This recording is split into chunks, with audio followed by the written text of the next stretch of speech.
எல்லாருக்கும் வணக்கம். என்னுடைய ராதா ராமராவ் சேனலுக்கு உங்கள் எல்லாரையும் வெல்கம் பண்ணுறேன். இந்த வீடியோவில் கசகசா பாயசம் பார்க்க போகிறோங்க. கசகசா உடம்புக்கு ரொம்ப ரொம்ப நல்லது. இந்த பாயசம் பார்த்திங்கன்னா வீட்டில் நடக்கிற அத்தனை விசேஷங்கள், பூஜை நாட்கள் எல்லாத்துலேயும் செஞ்சுட்டு சுவாமிக்கு நெய்வேத்தியம் பண்ணலாம். அதே நம்ம பாலில் கலந்து ஒரு இடியாப்பம் ஆப்பத்துக்கு சைடிஷாக வச்சு சாப்பிட்லாம். தேங்காய் பாலுக்கு பதிலாக 2 in 1 பாயசம் அப்படின்னு கூட சொல்லலாம். ரொம்ப ரொம்ப டேஸ்ட்டாக இருக்கும். செய்யறது ரொம்ப சுலபம். இந்த வீடியோ ஸ்கிப் பண்ணாமல் பார்த்துட்டு நீங்களும் இந்த கசகசா பாயசம் எப்படி செய்யலாங்கிறத பாருங்கள். இந்த வீடியோ பார்க்குறதுக்கு முன்னாடி இது வரைக்கும் என்னோடய சேனலுக்கு சப்ஸ்கிரைப் பண்ணாத வியூவர்ஸ் உடனே சப்ஸ்கிரைப் பண்ணி பக்கத்தில் இருக்க பெல் பட்டன் ப்ரெஸ் பண்ணி எனக்கு எப்போதும் சப்போர்ட் பண்ணிகிட்டே இருங்க. கசகசா பாயசத்துக்கு என்னென்ன பொருட்கள் வேணும்னு பார்க்குறதுக்கு முன்னாடி இது கர்நாடகாவில் ரொம்ப ரொம்ப ஃபேமஸுங்க. நம்ம ஊரில் எப்படி கல்யாணங்களில் சேமியா ஜவ்வரிசி பாயசம், பால் பாயசம் செய்கிறாங்களோ அதே மாதிரி கர்நாடகாவில் இந்த கசகசா பாயசம், அப்பி பாயசம்னு சொல்லுவாங்க. அதாவது ரவா பூரி பாயசம். இந்த மாதிரி பாயசம் கல்யாணங்களில் செய்வாங்க. ரவா பூரி பாயசத்துடைய வீடியோ லிங்க் டிஸ்கிரிப்ஷன் பாக்ஸில் தரேன். 25 கிராம் கசகசா எடுத்துக்கலாம். பச்சரிசி 25 கிராம், 10 பாதாம், ஒரு 4 ஏலக்காவை பாயசத்துக்கு எடுத்து வச்சுக்கலாம்.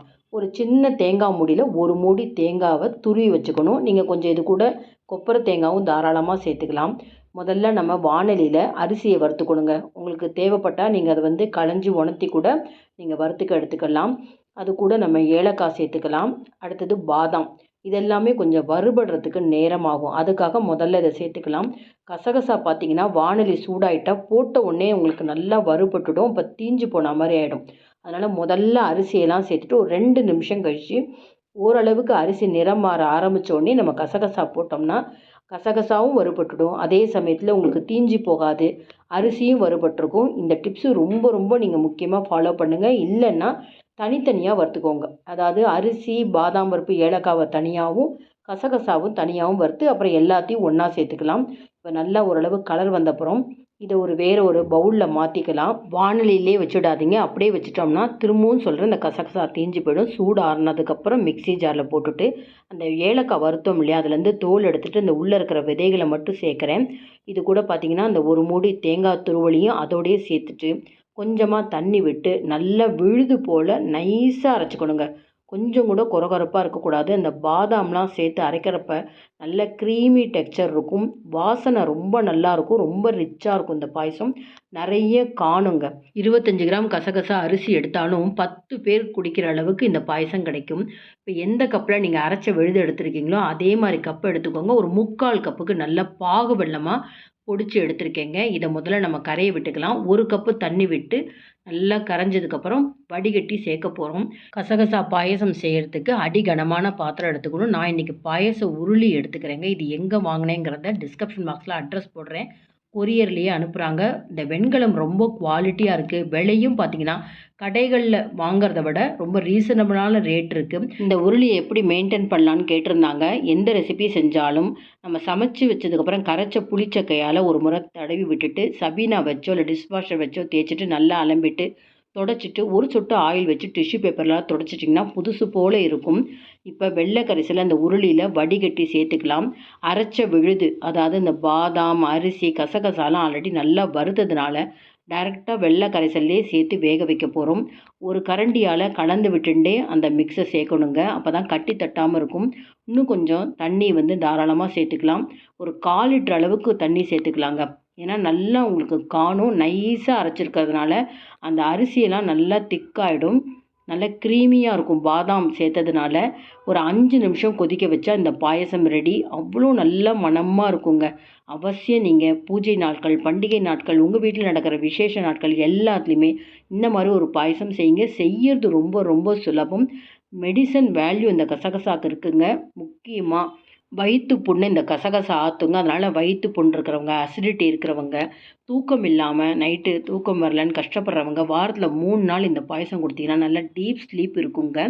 நல்லா கொதித்து திக்காக எடுத்து பார்த்தீங்களா, நமக்கு சூடு ஆறுனதுக்கப்புறம் இன்னுமே திக்காகும். தாராளமாக நீங்கள் வெந்நீர் சேர்த்துக்கோங்க. ஸ்வீட் அதுக்காக குறைஞ்சி போயிடாது. கரெக்டாக இருக்கும் ஸ்வீட்டு.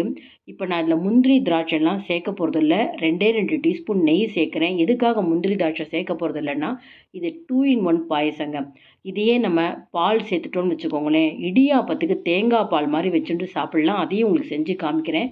இப்போ சூடு ஆறுனதுக்கப்புறம் நான் வேறு ஒரு பாத்திரத்தில் மாற்றிட்டேங்க. எப்போதுமே வெண்கல பாத்திரத்தில் ரொம்ப நேரம் வச்சுருக்கக்கூடாதுங்க. அதனால் வேறு ஒரு பாத்திரத்தில் மாற்றிட்டேன். அந்த கன்சிஸ்டன்சி சூடு ஆறுனப்புறம் எவ்வளோ திக்காக எடுத்து பார்த்தீங்களா? இப்பயுமே நீங்கள் தாராளமாக ஒரு 200 ml தண்ணி வெந்நீரை சேர்த்துக்கலாம். நான் ஒரு பெரிய பவுலில் கொடுக்குறேன் பாருங்கள். தாராளமாக நல்லா பெரிய பவுலில் கொடுத்தா கூட 6-7 பேர் குடிக்கிற அளவுக்கு இந்த பாயசம் கிடச்சிருக்கு. இப்போ இந்த கசகசா பாயசத்தையே நம்ம இடியாப்பத்துக்கோ இல்லை ஆப்பத்துக்கோ எப்படி தேங்காய் பால் மாதிரி வச்சு சாப்பிட்லாங்கிறத பார்ப்போம். இப்போ நான் இடியாப்பத்துக்கு மாவு பிசைஞ்சிட்டேங்க. இது எப்படி மாவு பிசையலாம் அப்படிங்கிறது ஆல்ரெடி வீடியோ போட்டிருக்கேன். 3 வகையான இடியாப்ப குழால கூட நான் எப்படி ஈஸியாக போடலாங்கிறதையும் செஞ்சு காமிச்சிருக்கேன். 7.5 லட்சம் பேர் பார்த்துருக்காங்க. அந்த வீடியோடைய லிங்க் தரேன். எப்படி மாவு பிசையிறது, ரொம்ப சாஃப்டாக மாவு எப்படி இருக்கும் அப்படிங்கிறத அந்த வீடியோவில் பார்த்து தெரிஞ்சுக்கோங்க. ரொம்ப சன்னமாக இருக்கிற அந்த நாழிம்பாங்க, அதாவது இது வந்து சிலான் நாழி அப்படிம்பாங்க, இடியாப்ப அச்சும்பாங்க. அவ்வளோ ரொம்ப நைஸாக மெல்லிஸாக இருக்குங்க. அந்த ஹோலில் கூட எவ்வளோ சுலபமாக ரொம்ப சாஃப்டான இடியாப்பம் செய்கிறேன் பார்த்தீங்களா? பிழியறது ரொம்ப சுலபங்க. கையெல்லாம் வலிக்கவே வலிக்காது. உங்களுக்கு வீடியோக்காக ரொம்ப நிதானமாக நான் புழிஞ்சு காமிக்கிறேன். சின்ன இடியாப்ப குழாங்க அது. மரத்தில் விற்கிது. இது நான் வந்து திருச்சியில் மங்களில் வாங்கினேன். நல்ல குவாலிட்டியான இடியாப்பம் அச்சு. இந்த மாதிரி மரத்தில் வாங்கிக்கோங்க. ரொம்ப நல்லா இருக்குங்க. நம்ம இப்போ வாசல்லலாம் இடியாப்பம்னு சொல்லி விற்பாங்க பார்த்தீங்களா? அவ்வளோ மெல்லிஸாக இருக்கும். அந்த மாதிரி இதை நம்ம வீட்லேயும் செய்யலாங்க. எத்தனை நேரம் ஆனாலும் இந்த இடியாப்பம் ரொம்ப ட்ரையாக போகாது. ரொம்ப ரொம்ப சாஃப்டாக இருக்கும். இந்த மாதிரி இடியாப்பத்தை பிழிஞ்சிட்டு ஸ்டீமில் ஒரு 5 நிமிஷம் நான் வேக வச்சுட்டு இதை எடுத்தும் காமிக்கிறேன் பாருங்கள். அவ்வளோ சாஃப்டாக இருக்கும். இந்த மெத்தட் நீங்கள் தெரிஞ்சிட்டிங்கன்னா கடையில் போயோ இல்லை நீங்கள் வாசலில் வர இடியாப்பமெல்லாம் வாங்கவே மாட்டீங்க. வீட்டிலேயே நீங்கள் 10 நிமிஷத்தில் இடியாப்பம் செஞ்சுருவீங்க. இப்போ வேக வச்ச இடியாப்பத்தையும் காமிக்கிறேன் பார்த்தீங்களா? அப்படியே நூல் நூலாக பஞ்சு போல் இருக்குங்க. இப்போ இந்த இடியாப்பம் எடுத்து வச்சாச்சு. இப்போ நான் கசகசா பாயசத்தை தேங்காய் பாலாக எப்படி மாற்றலான்னு சொன்னேன் இல்லையா? இப்போ கசகசா பாயசத்தை ஒரு பவுலில் வச்சுக்கலாம். 1 கப்பு எடுத்தேன் அப்படின்னா அதே அளவுக்கு பால். நீங்கள் இதில் தேங்காய் பாலும் சேர்த்துக்கலாம். நான் நார்மலாக பேக்கெட் பால் காய்ச்சினது ஆறின பால் சேர்த்துருக்கேன். நல்லா மிக்ஸ் பண்ணிடலாம். அவ்வளோதாங்க, தேங்காய் பால் ரெடி. சின்ன சின்ன கப்பில் நம்ம இந்த தேங்காய் பால், அதாவது கசகசா பாயசத்தோடு சேர்ந்த பாலை நம்ம கலந்து எடுத்து வச்சுன்னுட்டு இந்த மாதிரி இடியாப்பத்துக்கு ஆப்பத்துக்கு நீங்கள் சைட் டிஷ்ஷாக வச்சு சாப்பிட்டு பாருங்கள். அவ்வளோ பிரமாதமாக இருக்குங்க. குழந்தைகளுக்கு ஊட்டலாம். வீட்டில் பேஷண்ட்ஸ் இருந்தாங்க, நிறைய மாத்திரை சாப்பிட்றாங்க அப்படின்னா கண்டிப்பாக இந்த கசகசா சேர்த்த பாயசம் அதை கொஞ்சம் பாலில் கலந்து இந்த மாதிரி இடியாப்பம் ஆப்பத்துக்கு அவங்களுக்கு கொடுங்க. வயிற்றுக்கு ரொம்ப இதமாக இருக்குங்க. நல்ல தூக்கம் வரும் அவங்களுக்கு. அவசியம் நீங்கள் 2 ரெசிபியும் ட்ரை பண்ணி பாருங்கள். அதாவது கசகசா பாயசம் செய்யுங்க, அதை அப்படியே பாலோடு மிக்ஸ் பண்ணி நீங்கள் உடனே இடியாப்பமோ ஆப்பமோ செய்துட்டு அது கூடயும் வச்சு சாப்பிட்டு பாருங்கள். 2 ரெசிபியுமே ரொம்ப ரொம்ப நல்லாயிருக்கும். இந்த வீடியோ ஸ்கிப் பண்ணாமல் பார்த்துட்டு நீங்களும் செஞ்சு பார்த்துட்டு இந்த வீடியோ பிடிச்சிருந்ததுன்னா லைக்ஸ் கொடுங்க. கமெண்ட் பாக்ஸில் உங்கள் கமெண்ட்ஸ் போடுங்க. உங்கள் ஃப்ரெண்ட்ஸ் அண்ட் ரிலேட்டிவ்ஸ்க்கு வீடியோவை ஷேர் பண்ணுங்கள்.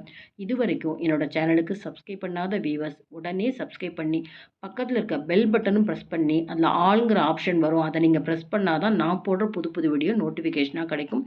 தொடர்ந்து பார்த்து எனக்கு சப்போர்ட் பண்ணுங்கள். இன்னொரு இன்ட்ரெஸ்டிங்கான வீடியோஸில் பார்ப்போம். Thank you viewers.